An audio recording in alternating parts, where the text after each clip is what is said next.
Good evening, everyone. My name is Sagar Chavda. My presentation topic is Without Irritable Reaching Kids and Negative Capability.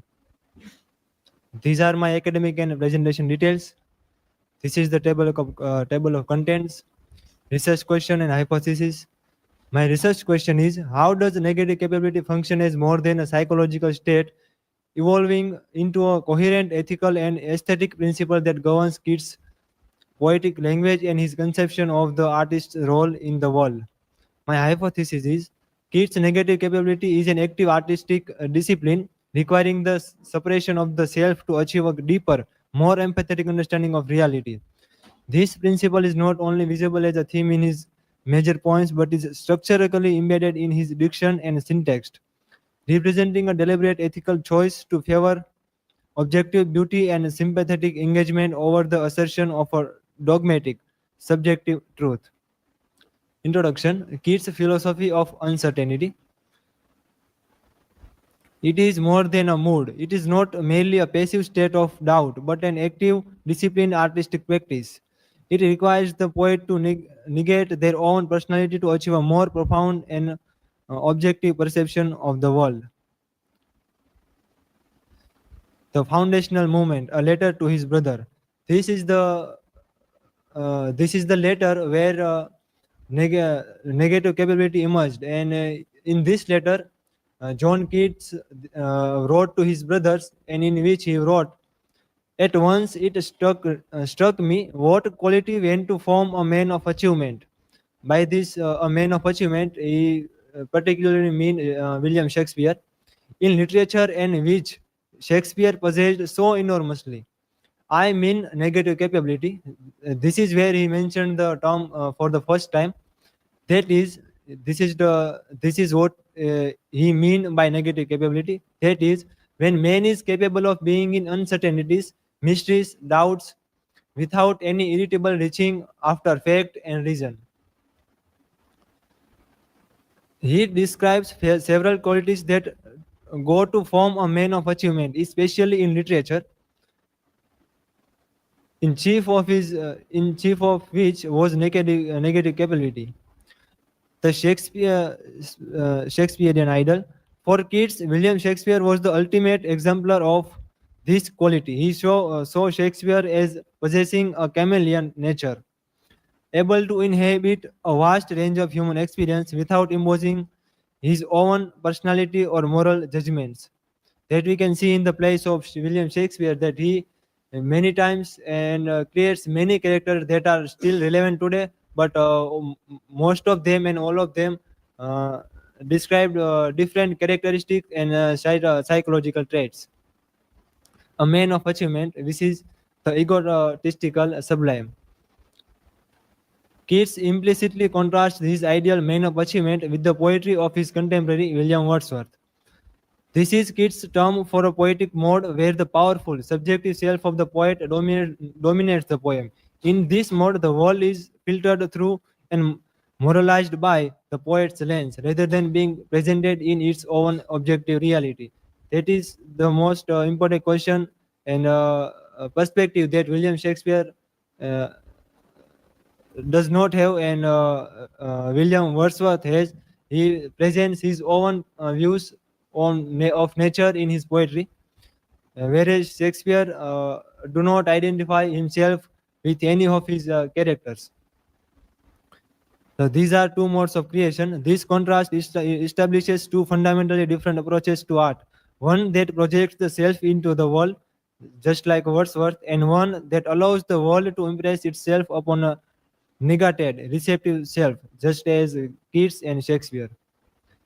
From theory to words, these are some of the examples of uh, words of John Keats, in which he used his term, in which he applied his term negative capability. In Ode to a Nightingale, Ode to a Grecian Urn, the urn's ambiguous proclamation are some of the examples. Poetic manifestation, the diction of doubt. Language of uncertainty. Keats' poetic style is structurally built on the principle of negative capability.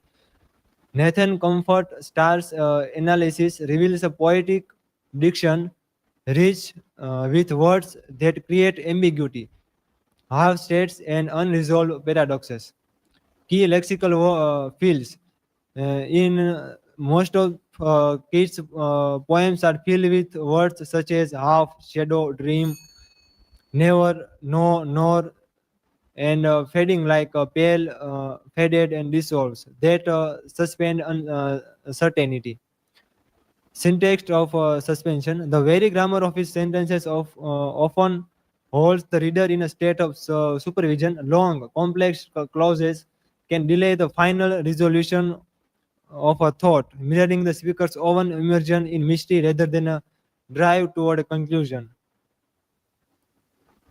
As Star concludes, the stylistic habit and the abstract concept are of one piece. Keats' use of negative language is not a rhetorical trick but the inevitable result of a mind that finds its deepest truths in the exploration of complexity, not in its resolution. The ethical dimensions, empathy and objectivity, beyond aesthetic to morality. Negative capability is not a profound ethical stance. Linda von Fell argues that it involves a moral commitment to empathetic understanding, moving beyond a purely artistic theory, in which the inhalation of selfishness is most required. By neglecting the irritable ego, the poet can fully and sympathetically enter into the experience of others, whether human or non-human. This self-inhalation is an ethical act of making space for the others. This empathetic immersion allows art to serve a therapeutic function. The artist becomes a healer, not by offering simplistic cures or moral lessons, but by bearing honest witness to the pain, joy, and complexity of the human condition.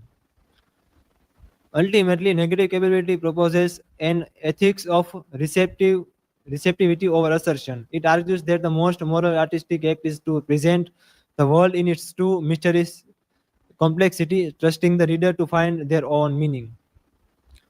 A critical reassessment was negative capability enough here.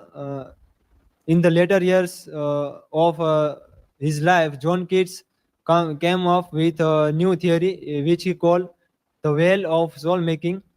That contrast with his previous theory of negative capability, in which the need of knowledge and identity is required. As R.T. Davis's reassessment of the letters suggests that Keats later felt a pressing need for a more extensive knowledge and a stable philosophical identity, moving away from the pure, selfless chameleon ideal. This is the conclusion.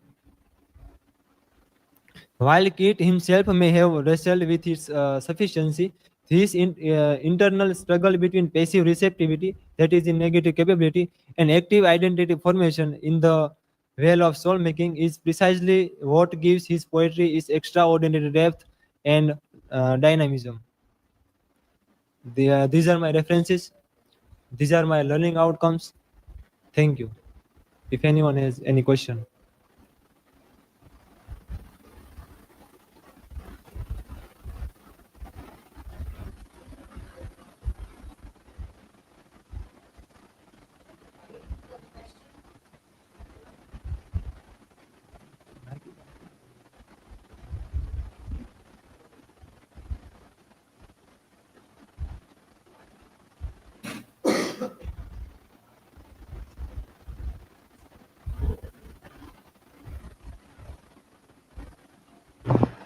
So my question is that how did Keats' negative capability differ from Coleridge's politic approach? Uh, uh, in this presentation, we might not have discussed Coleridge, but in Keats, he specifically referred to Coleridge as the one who does not follow the principles of negative capability, in which he says, John Keats says that Samuel Taylor Coleridge irritably reaches after facts and reason, and he preaches and follows more philosophical and moralized approach in his poetics rather than the ability to being in uh, certainty with his fact and reasons. Next question, if anyone.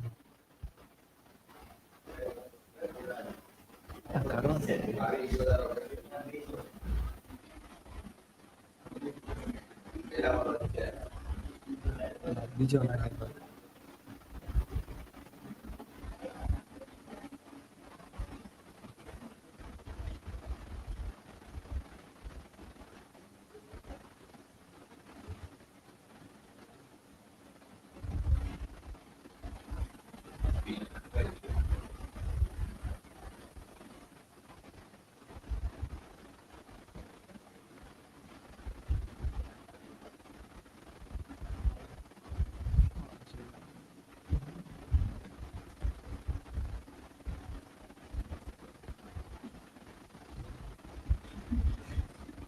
મજા કરો, મજા.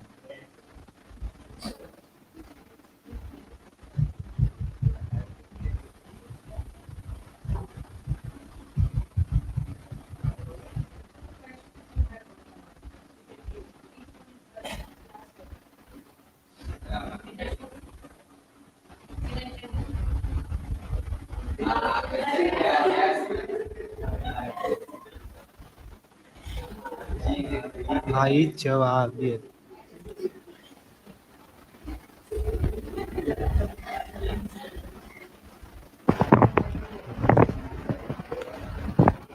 What is the primary difference between the concept of negative capabilities and the Wales of Soul-Making? In 1819, John Keats wrote another letter to his brother and sister-in-law, in which he described the concept of the Vale of Soul-Making, in which he says that he comes out from his own self, which he was in the concept of negative capability, and he says that the way we see the world is different in the Vale of Soul-Making than we see in the negative capability. Negative capability is mostly related to language and artistic purposes, but in the Vale of Soul-Making, it is more about philosophical approach to life and the way we see the world. Thank you.